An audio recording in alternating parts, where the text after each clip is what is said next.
Exercice 3. Alors l'exercice 3, on l'a déjà fait, enfin on l'a déjà fait. Oui, on l'a déjà fait, on l'avait fait en cours, mais on l'avait fait même avant les vacances. C'était un exercice que j'avais trouvé en ligne et que j'avais projeté au tableau. Donc on avait une figure comme ça, constituée de parallélogrammes, et il s'agissait de trouver les égalités de vecteurs. Donc là, c'est exactement pareil, ça fait appel aux mêmes notions. Et pour répondre, pour trouver la réponse à cet exercice, enfin la réponse, pour résoudre cet exercice, il faut bien connaître cette propriété. Donc soit A, B, C et D, 4 points distincts du plan. Alors, petite parenthèse sur distinct, ce que ça veut dire. Distinct, c'est-à-dire que vous pouvez les distinguer. Par exemple, là, vous avez 1, 2. Alors, là, vous avez 2 points distincts, d'accord? Le point jaune et le point vert. Par contre, si le point vert était superposé au point jaune, ah, vous pouvez pas les distinguer, ils sont au même endroit, d'accord? Donc voilà, c'est pour dire, soit A, B, quand vous lisez A, B, C et D, 4 points distincts, ça veut dire que les 4 points sont tels que vous pouvez tous les distinguer. Vous avez le premier point, le deuxième point, le troisième point, le quatrième point. D'accord? Donc AB, le vecteur AB est égal au vecteur CD, c'est équivalent à avoir que D est l'image de C par la translation de vecteur AB, qui est équivalent à avoir segment AD et segment BC ont le même milieu, qui est équivalent à avoir ABDC est un parallélogramme. Donc pour résoudre cet exercice, on va utiliser cette partie-là. Donc forcément cette partie-là, bien entendu. Cette partie-là. Ou au choix cette partie-là. Une des deux. Vous allez voir la différence. Bon. Euh, celle-ci, à mon sens, est plus efficace. Mais bon, vous choisirez. Hein.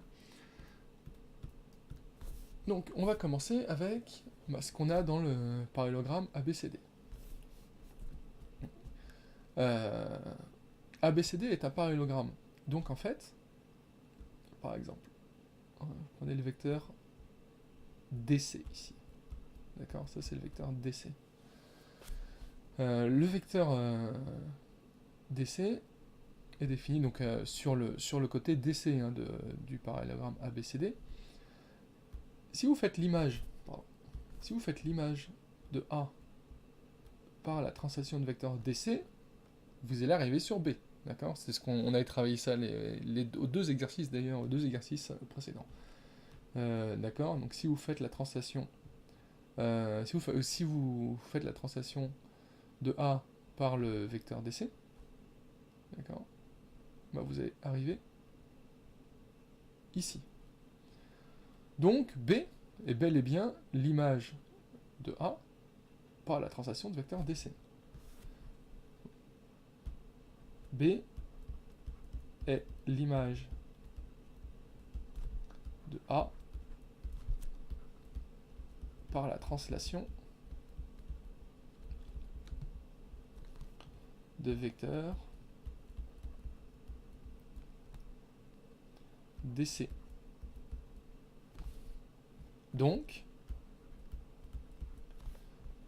là vous voyez, on a B à la place de D, on a C à la place de A, et on a translation de vecteur DC à la place de vecteur AB. Mais donc là, qu'est-ce qu'on a? Quand on a D et l'image de C par la translation de vecteur AB, on a donc que AB est égal à CD. D'accord? Voilà, ça va être pareil. Avec des lettres différentes. Voilà, ce que je fais là, c'est un moyen, c'est pour que visuellement vous voyez à quoi ça correspond, comment est-ce que j'applique la propriété. Donc, le vecteur DC est égal au vecteur AB.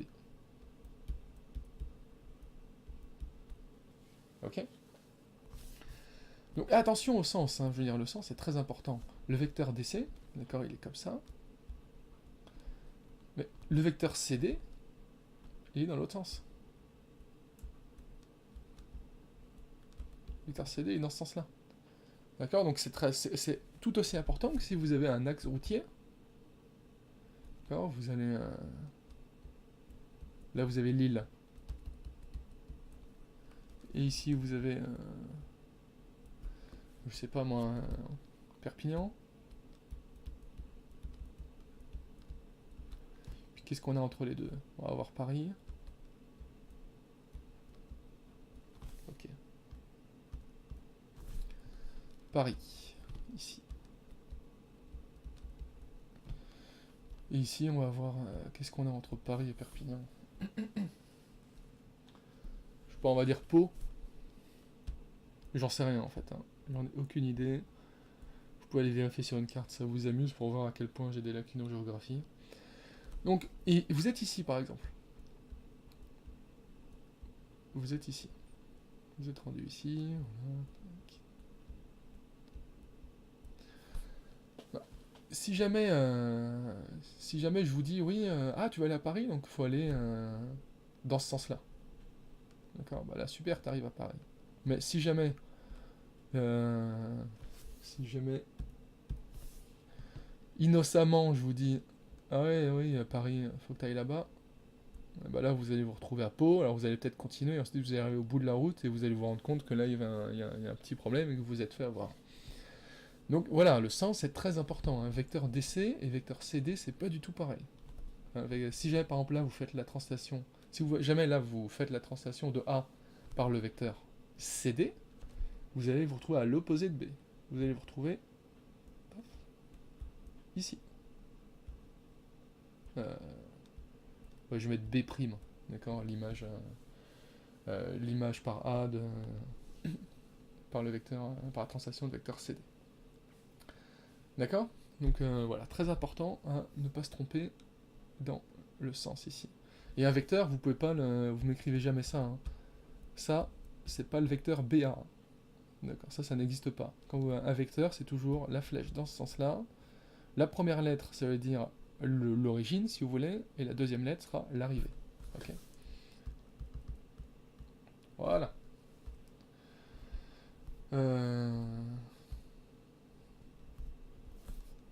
Donc je vais continuer. Donc là, on utilisait cette propriété-là. Je peux utiliser celle-ci aussi, hein, en remarquant que BCD1 est un parallélogramme.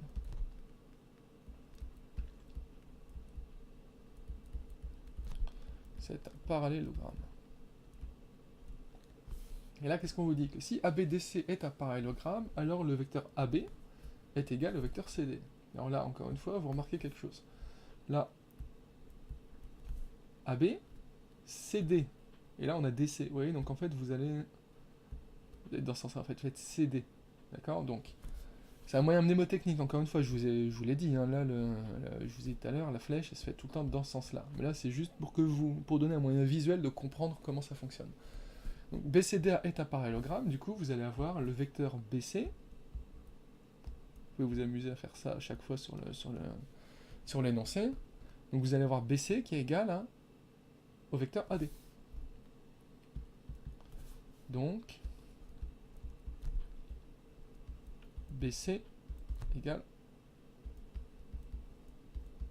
AD. Et je vais effacer ça parce que c'est une hérésie. C'était pour vous expliquer, mais c'est pas du tout quelque chose d'officiel. Voilà. Donc déjà là, j'ai établi deux égalités de vecteurs. J'ai établi que AB est égal à DC, au vecteur DC, et j'ai établi que le vecteur BC est égal au vecteur AB.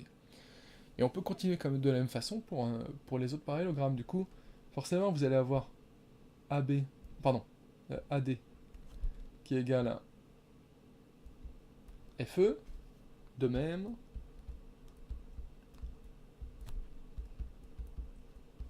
Le vecteur AD est égal au vecteur FE.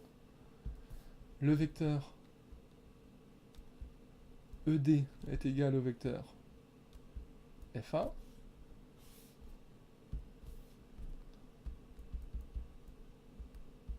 ED égale FA. Et dans le dernier parallélogramme, on va avoir FE qui est égal à GH. Donc là, on a déjà AD égale FE et FE égale, voilà, GH. Et FG, oh là là,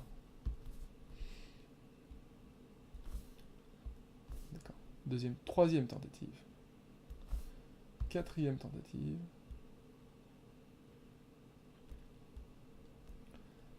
FG égale... C'est pas possible. FG égale EH.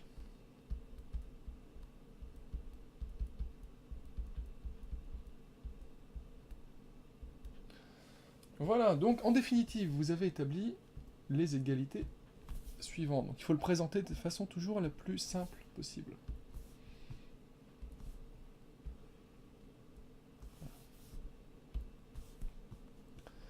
Vous avez AB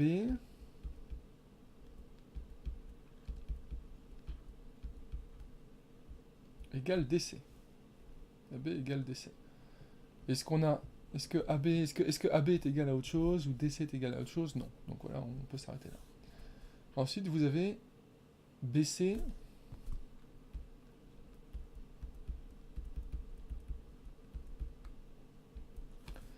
égale à D.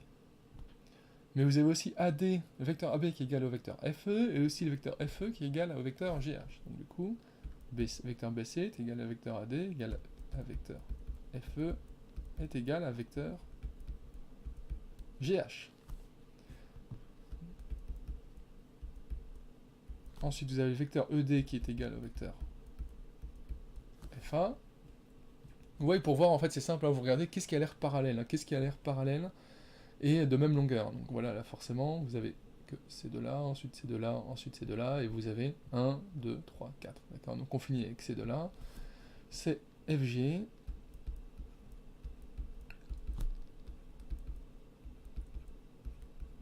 qui est égal à EH. Et voilà, donc l'exercice est terminé.